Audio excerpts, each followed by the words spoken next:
تو ان لوگوں کو کیوں بلایا گیا تھا جو پہلے ہی فوج مخالف ایجنڈے میں ملوث ہیں، جو فوج کو برا بھلا کہتی ہیں، جو پاکستان کے ریاستی اداروں کے خلاف ایک مہم کا حصہ بنتی ہیں؟ تو اس حوالے سے شہین صباحی صاحب کہتے ہیں کہ جو قومی سلامتی کے جو راز ہیں، جو سیکرٹ ہے، وہ ان لوگوں کے ساتھ شیئر نہیں کیا گیا۔ ان کو یہ پیغام ضرور دیا گیا ہے کہ ان کو بتایا گیا ہے ایک لارجر جو پکچر ہے وہ ان کو دکھائی گئی ہے، افغانستان، امریکہ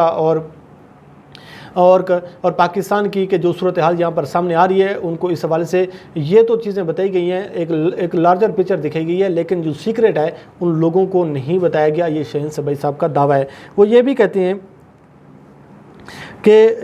جو بھی اپوزیشن تھی وہاں سے مطمئن ہو کر اٹھی ہے، انہوں نے کوئی سخت سوالات نہیں کیے، انہوں نے نہ کوئی اس قسم کی جو پہلے تفویضات سامنے آتی ہیں اس قسم کے وہاں پر نہ تو کوئی بات کی گئی ہے، نہ اس قسم کے کوئی تفویضات سامنے آئے۔ لیکن اگر آپ لنک کریں، جب بلاول زرداری کی جانب سے پی ٹی ایم کے حوالے سے کچھ سوالات اٹھائے گئے اور ایک گزارش کی گئی چیف آف آرمی اسٹاف سے کہ آپ علی وزیر کو معاف کر دیں، تو اس وقت آرمی چیف نے بلاول زرداری کو کہا کہ آپ فوج پر جو تنقید کی جاتی ہے ہم اس کو برداشت نہیں کریں گے، لہٰذا علی وزیر کو معافی مانگنا ہوگی۔ مجھ پر جو بات کرنی ہے، یا صادق نے مجھ پر بات کی اور اس کے ساتھ ساتھ نواز شریف نے مجھ پر بات کی، خواجہ سے باقی لوگوں نے بات کی، تو ہمیں اس کی پرواہ نہیں ہے، لیکن جب آپ ایک ادارے کو ہٹ کریں گے، جب ایک ادارے کو آپ ٹارگٹ کریں گے تو پھر آپ کو معافی ضرور مانگنا ہوگی، اس پر ہم کسی قسم کا کوئی کمپرومائز نہیں کریں گے۔ تو علی وزیر کے حوالے سے جب ایک گزارش کی بلاول زرداری صاحب کی جانب سے تو ان کو یہ جواب دیا گیا کہ علی وزیر کو معافی مانگنا پڑے گی۔ دوسرے نمبر پر محسن داوڑ نے بولنے کی کوشش کی تو اسپیکر نے روک دیا، جس پر جنرل باجوہ نے کہا کہ آپ کھل کر بات کریں۔ محسن داوڑ، آپ مجھ سے علیحدگی میں بھی مل چکے ہیں، آپ کو یاد ہوگا کہ یہ جو بات ہے یہ آصف غفور صاحب بھی اسد کر چکے تھے کہ پی ٹی ایم کو بلایا گیا تھا، ان کے تمام تر تفویضات ہم نے سنے، ان کو تمام تر تفویضات کو دور کرانے کی یقین دہانی بھی کروائی اور اس سے وہ مطمئن ہو کر گئے تھے۔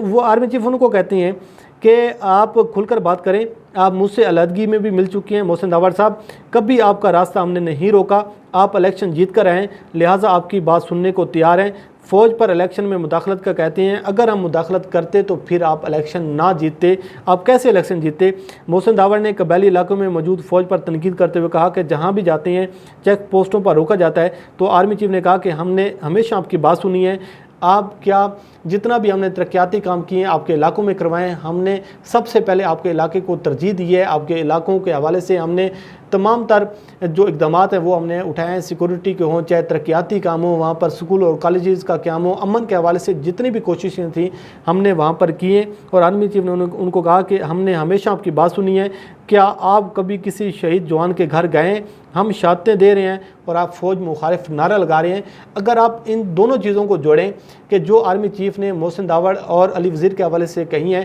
تو پھر شہین صباحی صاحب کے دعوے میں کچھ چیزیں جو ہیں وہ صداقت نظر آتی ہے، ایک سمجھ میں آتا ہے کہ جو وہ کہہ رہے ہیں کہ ان کو یہ پیغام دیا گیا ہے اس اجلاس میں کہ اب قومی سلامتی کے حوالے سے کسی قسم کی چیزوں پر کمپرومائز نہیں کیا جائے گا۔ اگر آپ پاکستان مخالف سرگرمیوں میں ملوث ہوں گے تو پھر اس کے حوالے سے آپ کو رد عمل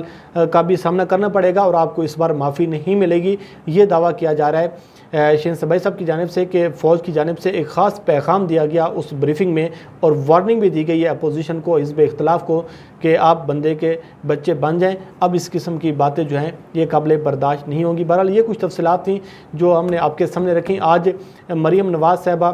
جو ہیں وہ سوات کے جلسے میں شریک نہیں ہوں گی، اس کے حوالے سے بھی بہت زیادہ ڈسکشن کی جا رہی ہے کہ مسلم لیگ نون کا پی ڈی ایم کا سوات میں آج جلسہ ہو رہا ہے جس کو شہباز شریف ہیڈ کر رہی ہیں، لیکن